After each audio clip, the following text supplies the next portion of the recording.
Il a levé ses mains. Alors Israël l'emporta, Israël d'en haut, qui est Zahir-Ampin. Et lorsqu'il abaissa sa main, Amalek l'emporta, ce qui signifie que lorsqu'Israël d'en bas cessa de prier, les mains de Moïse ne purent se lever et rester droites, et Amalek l'emporta. D'ici, nous apprenons que même si le prêtre étend ses mains pendant l'offrande afin de se perfectionner en tout, Israël doit être présent avec lui pendant ses prières.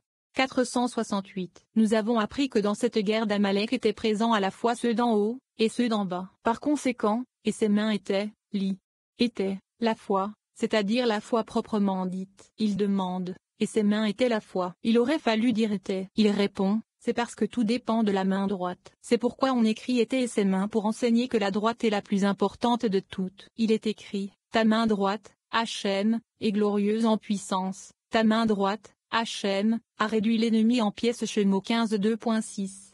469. Et Hachem dit à Moïse, écris ceci dans un livre, comme souvenir. Shemo 17h14. Venez et regardez, il est écrit plus haut. Et Josué harangua Amalek et son peuple au fil de l'épée. Il demande, harangua, et Yachalosh, aurait dû être écrit, tua. Il répond, mais Yachalosh est comme nous l'avons appris, qui a régné, et Kolesh, sur les nations. Yeshaïa 14h12. Josué a régné sur eux et, une épée, qui se vengera de l'alliance les a tués, comme écrit, par le tranchant de l'épée, comme nous l'avons appris. 470. Écrit ceci, et Zo, pour mémoire. Zo est précis, qui est un nom de Malkout, et répétez-le aux oreilles de Josué, car il est destiné à tuer d'autres rois, mais 31 rois, que j'effacerai complètement, lit.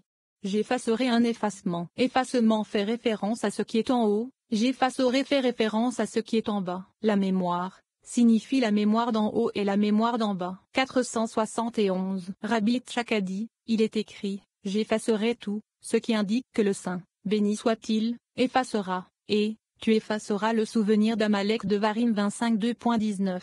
Ce qui indique que nous avons l'obligation d'effacer son souvenir. Il répond, mais le Saint, béni soit-il, a dit, tu effaceras le souvenir d'Amalek d'en bas, et moi j'effacerai le souvenir d'Amalek d'en haut.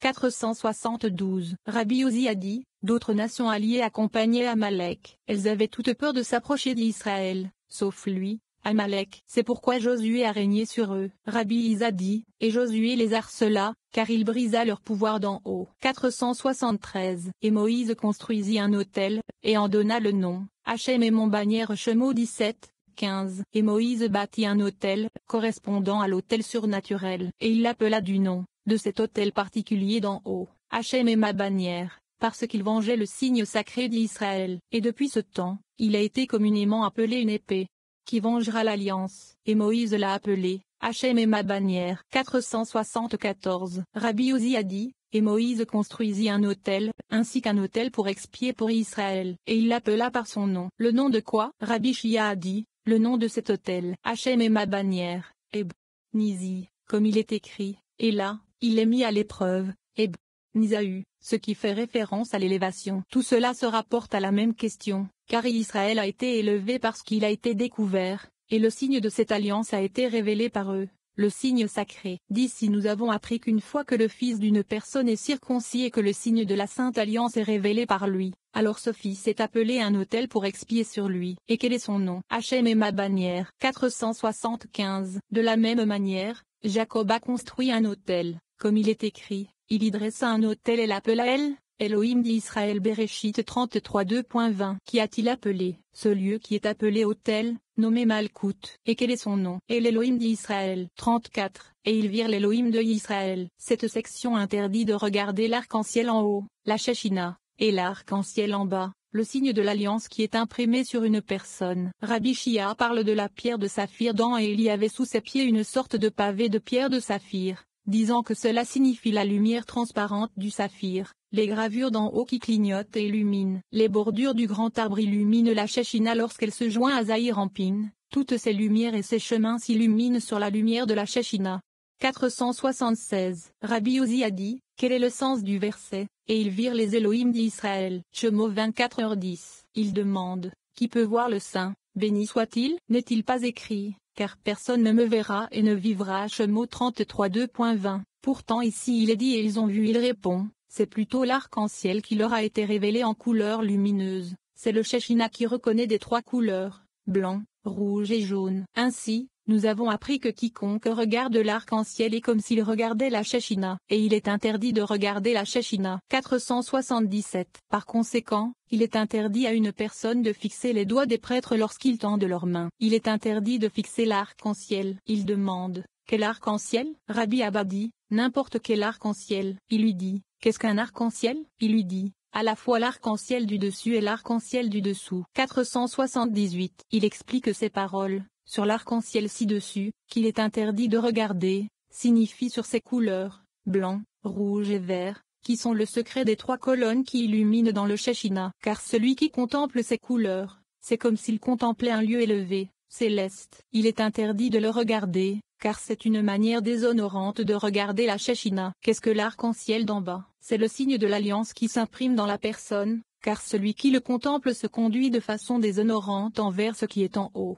479. Rabbi Tchak dit, pourtant, n'est-il pas dit, mais, je te prie, ta main sous ma cuisse Bereshit 24 2.2, qu'il l'a fait jurer par ce signe? Il lui dit, laisse tranquille les pères du monde, car ils ne sont pas comme les autres gens du monde. De plus, il est écrit, mais, je te prie, ta main sous ma cuisse, mais pas, regarde sous ma cuisse. Il est donc interdit de regarder l'arc-en-ciel en général, comme nous l'avons appris. 480. Nous avons appris, et ils virent les Elohim d'Israël Shemo 24h10, comme l'arc-en-ciel leur fut révélé dans de belles couleurs, illuminant, clignotant de tous côtés, qui est le Shekhinah. C'est ce que l'on comprend par les mots les Elohim d'Israël, au lieu des ils virent les Elohim d'Israël, car le Shekhinah est appelé, Rabbi Ozi a dit, c'est la lumière du luminaire de la Shekhinah. Qui est-ce? C'est celui qui est appelé jeune, c'est-à-dire Metatron, qui sert la Shekhinah dans le temple. Par conséquent, il est précis car c'est le nom de la Shekhinah qui inclut Metatron, son serviteur. 481. Et il y avait sous ses pieds une sorte de pavé de pierre de saphir ibidem. Une pierre était marquée là sous sa place, une des pierres qui servait à construire en Égypte. Car nous avons appris qu'il y avait une femme qui avait accouché en Égypte. Les officiers de Pharaon vinrent pour le jeter dans le fleuve,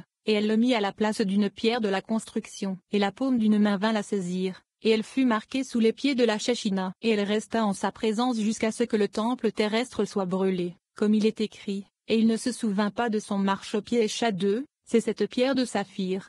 482. Rabbi Shia a dit, la pierre saphir signifie la lumière transparente du saphir, les clés du vin épicé, les superbes gravures d'en haut qui clignotent dans 72 directions. C'est ce qui est signifié par et posez vos fondations avec des saphirs Yeshaya 54 2.11. Le ciel même Shemo 24h10. Qu'est-ce que le ciel même? Rabbi Abba dit, le ciel même, qui est Zahir Ampin, est gravé de 72 branches qui fleurissent dans toutes les directions, ce qui signifie le nom de Ein Bet, 72, qui illumine à la fois Shoma et Chassadim. Ici aussi, l'apparence de ce même ciel était exactement comme l'apparence du ciel lui-même, qui est Zahir Ampin. Rabbi Yehuda a dit, tout est empreint de cette lumière de la vision qui est gravée à partir de l'aspect de la Shekhinah. 483. Rabbi Shizokiya a dit, voici, il y en a 60 qui entourent la Shekhinah, comme il est écrit, 60 hommes vaillants l'entourent Sherachurim 3 2.7. Il lui répondit, c'est certainement le cas. Mais ces 60 ont été illuminés à partir des 12 frontières qui se trouvent à Zer en pain, et n'ont jamais été retirées du tour de la Shekhinah. Car nous avons appris que les 12 frontières superbement gravées montaient de manière équilibrée,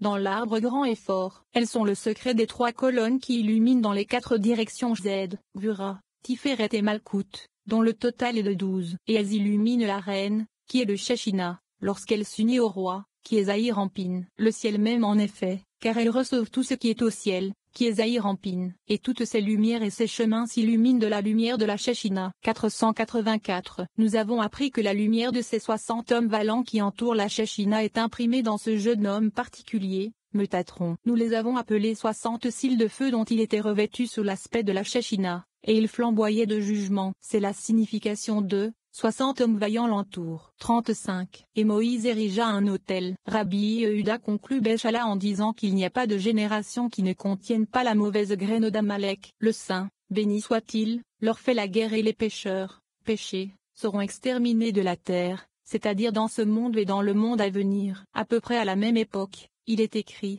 bénis Hachem, ô mon âme. Alléluia. 485. Nous avons appris. Et Moïse érigea un autel Shemo 17h15, comme nous l'avons expliqué. Et il lui donna le nom de Hachem et ma bannière ou miracle, car le miracle est attribué à Hachem. Hachem est ma bannière en effet. Pourquoi? Parce qu'Amalek a pris tous ceux qui étaient circoncis mais non découverts, les a coupés et les a jetés en l'air, et a dit, prends ce que tu veux. À ce moment-là, il est écrit, car il dit, parce que Yah a juré par son trône que Hachem fera la guerre à Amalek de génération, Midor, en génération, Dor, Ibidem 16. Les mots Midor et Dor sont appelés sans le vav pour nous enseigner que ces générations dans lesquelles il y a eu des batailles contre Amalek manquaient d'habitants en haut, car le nom n'était pas complet, ni le trône complet, et il leur manquait des habitants en bas, car il n'y a pas de complètement pour les êtres inférieurs.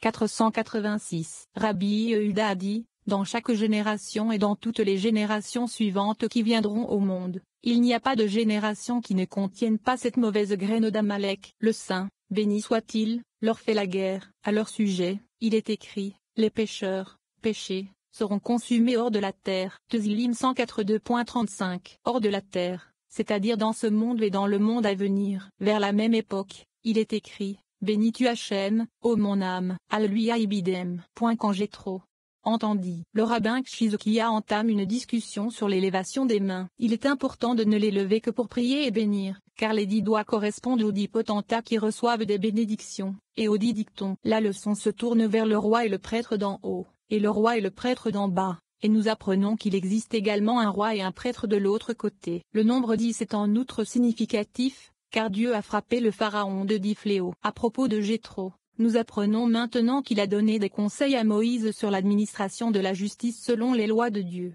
et Moïse l'a écouté. Bien que le peuple ait vu les miracles accomplis par Moïse, il n'a abandonné son culte des idoles et n'a cru au Dieu de Moïse qu'après que Jéthro, qui était un puissant prêtre de Midian, ait reconnu la grandeur d'Hachem. Nous lisons l'histoire des 3 conseillers du pharaon, Jéthro, Job et Bilam. Bilam était un sorcier, mais Job avait peur. Et on nous parle du grand pouvoir de la peur pour faire descendre l'esprit d'en haut, qu'il soit saint ou de l'autre côté. Alors que Job s'est converti à l'adoration du saint en raison de la peur générée par son témoignage des miracles, Jéthro ne s'est converti qu'après la noyade dans la mer Rouge. Cependant, Bilam ne s'est ni repenti ni converti. On nous dit que même dans l'autre côté, il y a un petit filet de lumière qui vient du côté saint, et Bilam savait comment l'utiliser. De la même manière, Moïse a vu un fin filet d'obscurité de l'autre côté. Nous apprenons ainsi que toutes les choses sont liées les unes aux autres, le pur et l'impur. Lorsque Jéthro, le prêtre de Madian, beau-père de Moïse, a pris tout ce qu'Hachem avait fait pour Moïse. Shemo 18. Rabbi Kshizokia a ouvert la discussion en disant, et Aaron leva ses mains Veikra à 9h22. Ses mains s'écrit sans yud, signifiant ainsi une seule main. Et voici la raison. Il faut lever sa main droite au-dessus de sa main gauche. Et nous avons déjà expliqué ce secret. 2. J'ai trouvé ceci dans le livre du roi Salomon. Quiconque désire lever les mains en l'air, sans aucune prière ou demande en elles, sera maudit par 10 potentats. Ce sont 10 chefs qui sont dans une ville Koheleth 7h19. Ces 10 potentats sont désignés pour ceux qui étendent leurs mains vers le haut, pour recevoir telle ou telle prière ou bénédiction et pour leur conférer des pouvoirs par lesquels le saint nom est exalté et béni d'en bas. Lorsque le nom est béni d'en bas, par l'écartement des mains vers le haut, il reçoit alors des bénédictions d'en haut. Ainsi, il est exalté de tous les côtés. 3. Ces 10 potentats désignés sont là pour recevoir les bénédictions d'en haut et les propulser en bas, pour bénir ceux qui méritent ces bénédictions. Comme il est écrit, et je les bénirai. Bemidbar 6h27. 4. Par conséquent, l'homme doit veiller à ce que, au moment où il lève ses mains vers le haut, elles soient levées en prière, en bénédiction ou en supplication. Et il ne doit pas lever ses mains en vain, car ces 10 potentats sont prêts et sont excités vers l'écartement des mains, et si c'est en vain, ces 10 le maudiront de 248 malédictions. C'est ce qui est écrit, car il aimait la malédiction, et elle est venue à lui. Teilim 109. 17. 5. Et ainsi, un esprit impur se repose sur ses mains car sa manière est de se reposer dans des endroits vides. Mais les bénédictions ne se reposent pas dans les lieux vides. C'est pourquoi il est écrit, j'ai levé ma main vers Hachem, le Très-Haut et le Béréchit 14, 22, ce qui se traduit en araméen par avec prière. 6. Cette élévation des mains a des secrets suprêmes. Au moment où l'on étend les mains et qu'on les lève vers le haut, l'homme glorifie le Saint, béni soit-il, avec de nombreux secrets suprêmes, et il est digne d'unir les 10 dires afin d'unifier le tout et de bénir correctement le saint nom. Il unit également les chariots intérieurs d'Atsilu et les chariots extérieurs d'Atsilu afin que le saint nom soit béni de tous les côtés, et que tout devienne un en haut et en bas. 7. Il a ouvert la discussion en disant, et personne ne se présentera devant moi vide. Shlomo 23h15. Tel est le secret de l'élévation des doigts. En effet, lorsque l'homme est